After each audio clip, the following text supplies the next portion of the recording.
Our practical objective is to generate 30% of Weybridge's energy consumption from renewable sources by 2015. Just by chance, I picked up a book last year called The Solar Century by Jeremy Leggett, and it clearly describes the potential of solar energy. I rang up his PA and said I would like to implement and act upon all the suggestions he makes.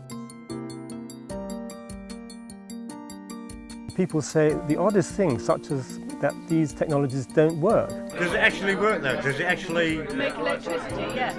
Does it? Yeah. Clearly, if you want to involve everybody, that is, of its essence, accommodating an extraordinary array of opinions and purposes. So that clearly is a challenge.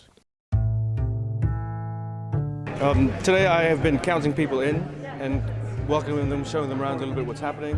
There's been an incredible turnout. 458 people came through the door. I think that the days are over for just trying to do things and being amateurish. It just takes someone with vision and the energy to follow it through. But one thing about what we're doing here is that we think it just has to be for everybody.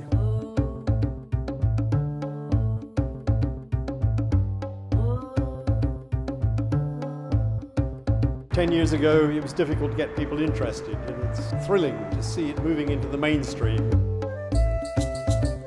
I thought it was really informative, and I've joined up.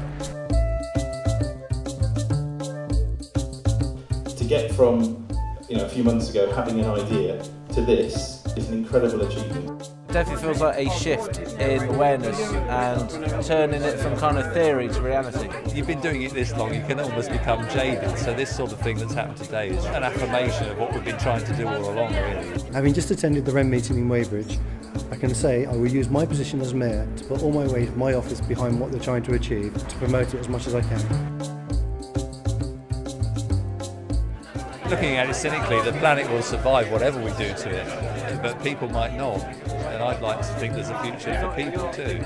Everyone's happy. We've employed more people, more local people. Everyone's a winner. I am in very little doubt that this will happen. When you start a programme like this, you very quickly sense whether it's possible.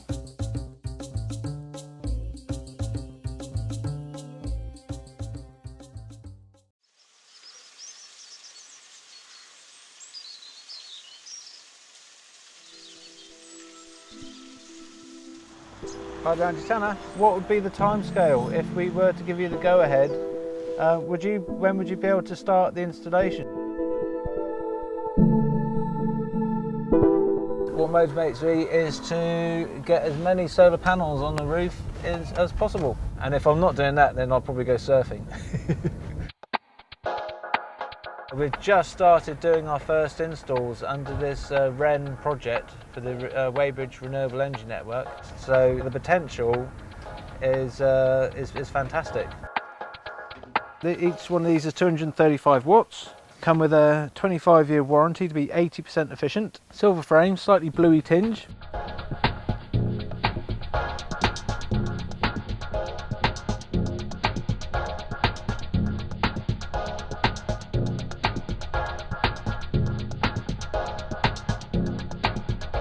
There are two aspects to the income returns. The first benefit is not paying for electricity. The second benefit is that there is a subsidy scheme, and that's called the feed-in tariff.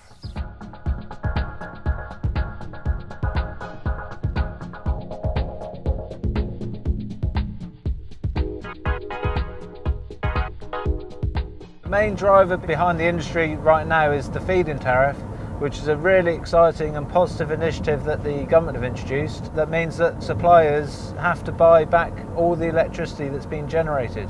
So whether that electricity is used on site or not, you get paid for everything generated. So it's interesting to know your inputs and outputs. So essentially we have between 1 and 2 kilowatts coming in, and we have about somewhere under half a kilowatt going out. So we're currently in energy surplus. It's a good vantage point up here.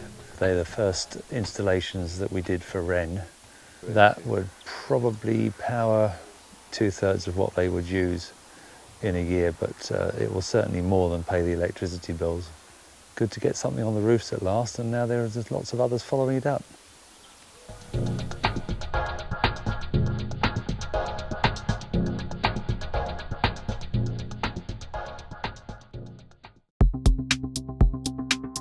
So we've done an install on Weybridge School, and from that there's generated a lot of interest amongst the young children and the mums and the dads and the teachers. We've got these little brochures now for Wren. It's about Weybridge going to be the eco-town in the whole country, if not the world. It's like throwing a pebble in a pond. The sort of ripples are going right out into the community. How could we get one of these to every person in the school? Is that possible? The more people find out about it, the more interest is generated. I'm really positive and excited about it.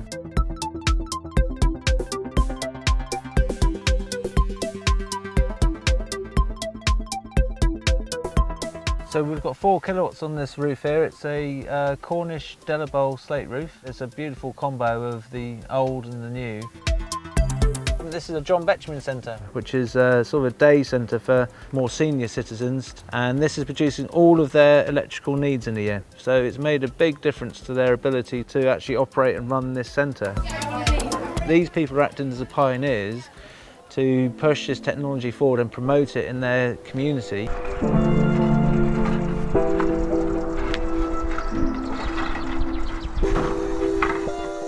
You get a bit of a kick out of it when you look and all the panels are on, they're looking perfect. You switch the inverters on and it's generating lots of power and you know that it's going to benefit. At the end of the day, and you look at it, you think you've got a sense of achievement. They're very happy.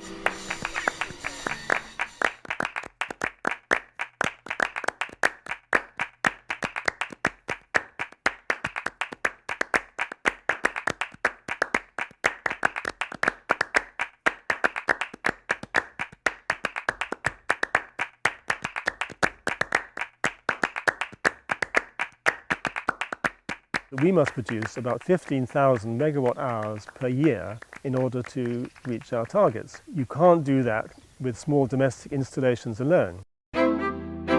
If the local people wish it to happen, we want to put in large-scale installations in order to reach those kinds of targets. There's a lot of potential doom and gloom when you think about climate change, but I'm a very positive person, so all the ingredients are there. It's just a case of choosing the right choice.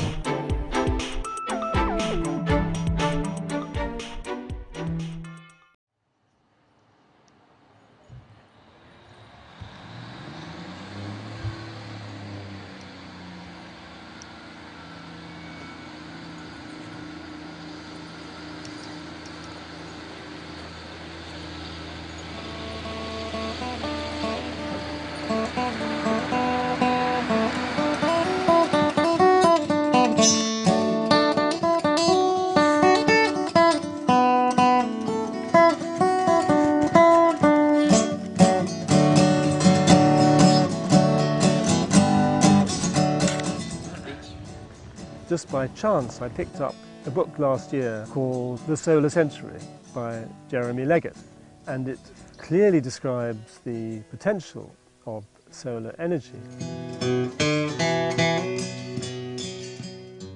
If you look at the opinion polls around the world, it's really clear solar energy is outstandingly the most popular energy technology of any kind in multiple countries, and that's really encouraging because for those of us who believe that there is a solar revolution coming, if we can just take that innate attractiveness that the technology has to people and grow the markets in a sustainable way, then we can really bring a lot of good to the world.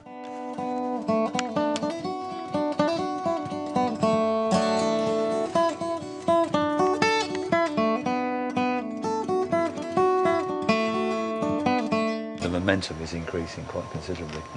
If you get sort of 5 or 6 installations like that, done by community leaders of different sort of types, yes. then that's much and better the farming than just ones having and the one. other businesses, and obviously we've got about 15 odd other domestic ones done now that are part of Wren, others that aren't.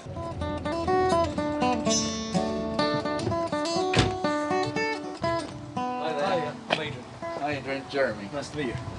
Likewise. Nice. Jeremy, I'm Adrian's wife, Annette. Hi there, nice to meet you. Nice roof. Actually, no, the washing machines. I've just put the washing machine on, so it's going backwards quite slowly. But it's still going backwards? Yeah, even with the washing machine on. It's kicking out 3,300 at the moment. Which is good, Is that isn't right? it? Yeah. Wow, on 3.76. Yeah. I think if you look at the problems we have with conventional energy, the costs are going up all the time. There are big energy security issues, there are climate change issues. We have to go to alternatives, and those alternatives are going to be renewable energy and energy efficiency. And solar energy, without being a magic bullet, is, I think, a really important part of that future energy family, and that's why we have to make the 21st century the solar century. Another reason is the developing world really doesn't have much choice. Solar energy is the energy technology that can bring them development. The energy technologies we've used can't. Yeah, right. Very good. How are you? Very good, yeah. Little sunburn, Yeah. we'll trip into Tasmania. Good to see you too.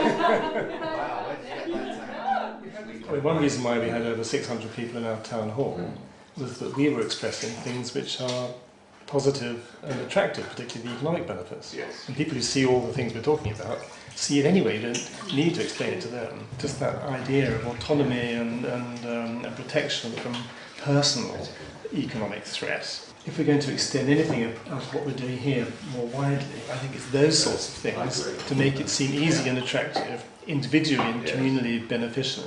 And I think that could have a real role. Yes, and it does feel a bit like a civil war, I have to say. Well, it is. One of the obvious things about solar is it's an energy technology that gives you energy right where you need it. There are no moving parts. You can put it on your roof, you can turn your home into a power plant, you can turn your company offices or factory into a standalone power plant. This is a very powerful thing, and it literally empowers communities. So I think this plus the other renewable technologies are really going to resonate in communities as we go forward, and that's why projects like REN are so exciting, because this is pioneering work for something that I believe is just going to become really common, indeed has to become really common. Hello, nice to see you. You're on a little tour of the West Country. Yes, I am. And enjoying it very much. Yeah, and Harry, I've seen your picture in the paper. My name is Andrew Hawkey, and my family have farmed here for 4 generations.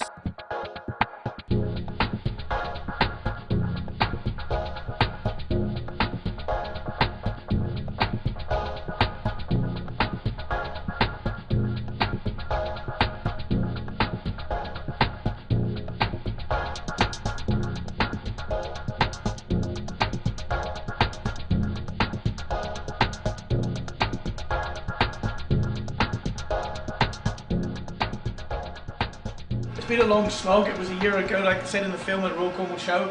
Andy was the first person we met in the tent when we stepped inside the door, and quite ironic really, after another year, that he was the man that became the sort of overall responsibility. It's involved 5,000 metres of cable, 1,000 modules, 2 kilometres of aluminium, one very involved family getting involved in it, and the overall outcome is what you'll be seeing in a minute. What inspires me the most about solar and the other forms of clean energy technology is that it's not just about the electricity and the heating, it's about the value you bring to communities, to society, by being able to turn your own building or your own town, your own country into a standalone energy independent entity. All kinds of good comes from that. I was asked to talk about the national context of a project like this because there's this famous adage, act local, think global. Improved air quality, dealing with climate change, not having to go to the Middle East to fight wars for oil, on and on and on. And this really, for me, is what makes these kinds of projects, the REN project, so important, because they're carrying a banner into what I see as a bit of a civil war in the energy industry, which is vital for society. that we ultimately win. In the national context, for those of us who work on the front lines of all this, as I do at Solar Century, it's just such an exciting time. Those of us who are advocates of all this look at a project like this and think, you know, we really can see the future. So follow Oliver, we'll go straight up in the field and we'll have a picture first, then the photographer can make on his way.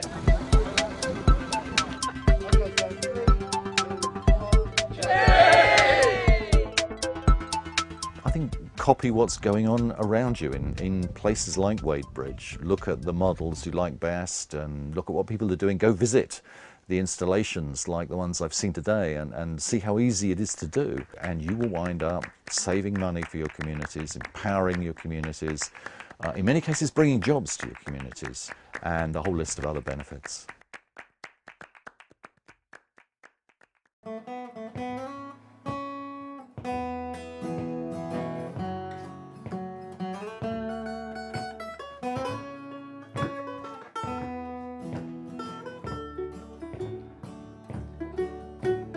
Heading down south to the land of the pines, thumbing my way to North Carolina, staring up the road and praying to God I see headlines.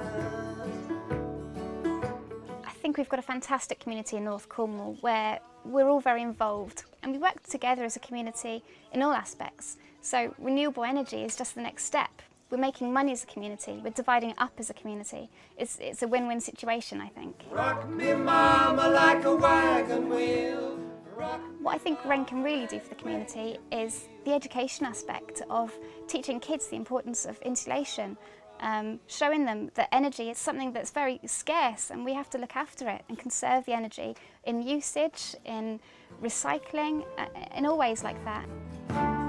Waiting for those planes to tumble, waiting for your cities to fall, waiting for your towns to crumble, waiting for to see you grow. Yeah, I don't wanna know nobody more.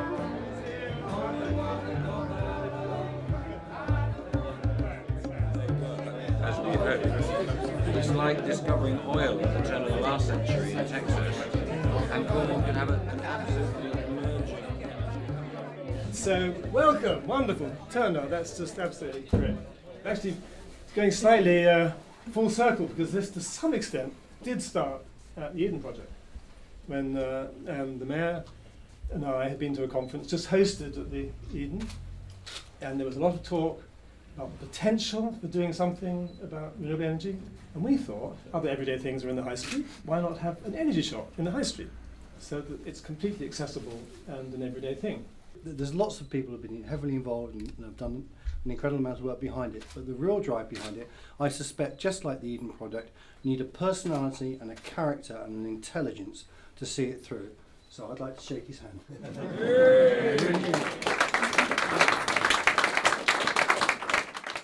Hello everybody, I always feel like a fraud in the middle of the feast with so many good people. I've got to tell you a story that I was in the Maldives for my sins, for work. and Wren was being talked about by Jeremy Leggett on the stage in conversation with Richard Branson, saying how extraordinary it was to get a sense that when he came here to see you, I think he came down for a couple of days, and he said what was extraordinary was that the combination of people that were doing this stuff here were not freakos, alternativos, they were actually serious citizens who were interested in democratic process, and that was incredibly. Some of us are freakos, I know. But I think that's the key point, and I think that's what the Mayor was trying to say was, what happens if the way we all think about this stuff becomes the new normal, and actually we refuse to allow people to marginalise what we believe as if, yes, idealists think that, but it can't possibly work. Because my experience, and the experience you're having now, is actually, if you put two fingers up at the world and say, actually there's a huge amount of sense to this, and you build a strategy around it, I think it will work. So I'm very proud to be associated with it, and I love basking in someone else's glory. So anyway, I'm delighted to be able to come and pull this thing. It makes me feel a bit like the guy in Bucks we do have this marble plaque. Now I think we have some music, crescendo music, before the actual unveiling opening. Can you tell me when the crescendo is? 1, 2, 3.